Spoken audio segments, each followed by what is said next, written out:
and, you know, last couple classes of the WNBA have, been able to take a step into the league and perform at a very high level. And I think the most important thing for myself, thinking about these CBA negotiations, like, this is the biggest moment the WNBA has ever seen. And it's not something that can be messed up. And, we're going to fight for everything that we deserve. But at the same time, like, we need to play basketball. That's what our fans crave. And that's what all of you crave as well, is you want the product on the floor. And at the end of the day, that's how you make the money. That's how you're marketable. That's what the fans get excited about. That's what the fans want to show up for. So, it's business and it's a negotiation, and there has to be. And that brings us back to Caitlin Clark. While executives and union representatives have been locked in negotiations, trading proposals and counterproposals, Clark has emerged as one of the few voices cutting through the noise with a message many fans have been thinking back in December.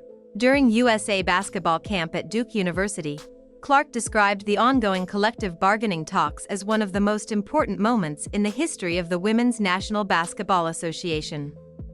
She didn't hold back. Clark said the league needs to fight for everything its players deserve. But she also emphasized something many people seem to be forgetting. The game itself still has to be played. It's important that we find a way to play this next season, Clark said. I think our fans, and everybody who played in this league before us, deserve that as well. Her comments reflect a broader perspective. Clark isn't just thinking about the current generation of players, she's thinking about the pioneers who helped build the league, figures like Lisa Leslie, Diana Taurasi, and Sue Bird, and every woman who helped lay the foundation for the WNBA to exist. For many observers, the idea that decades of progress and sacrifice could be jeopardized because the two sides can't agree on financial terms is deeply troubling.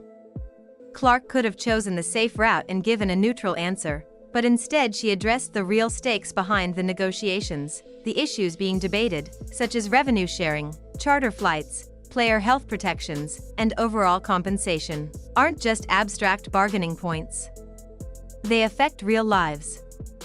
They determine whether a rookie can afford to bring her family to watch her play, whether a veteran has healthcare after retirement, and whether the next generation of stars might choose the WNBA or pursue opportunities elsewhere.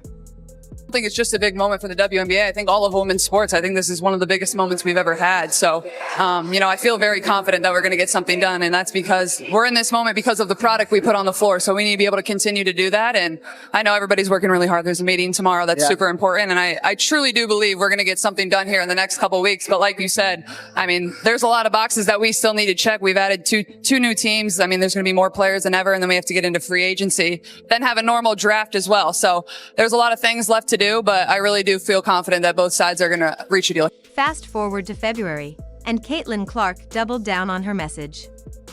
Appearing on NBC Sunday Night Basketball, she widened the conversation and offered a note of optimism that many fans were waiting to hear. I feel very confident that we're going to get something done, Clark said. Confident is a powerful word coming from the biggest star in the sport and one of the most recognizable faces in the Women's National Basketball Association. Clark isn't known for making empty statements, so when she says she believes both sides will eventually reach an agreement, people listen. But confidence and reality don't always align, and the reality right now is complicated. In January, the WNBA released the full 2026 season schedule despite the ongoing negotiations with the Women's National Basketball Players Association. Opening night was set for May 8, with the Toronto Tempo hosting the Washington Mystics, the returning Portland Fire facing the Chicago Sky, and the defending champions New York Liberty taking on the Connecticut Sun on the surface. It looked like business as usual, a full slate of games, neatly scheduled as if everything were running smoothly. But behind the scenes, negotiations were still unresolved, and a moratorium remained in place, freezing major league transactions. The league said the early schedule release was meant to help teams, sponsors, broadcast partners, and fans plan ahead.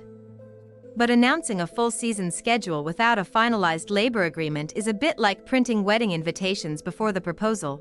It may look organized on the outside, but behind the scenes, uncertainty remains.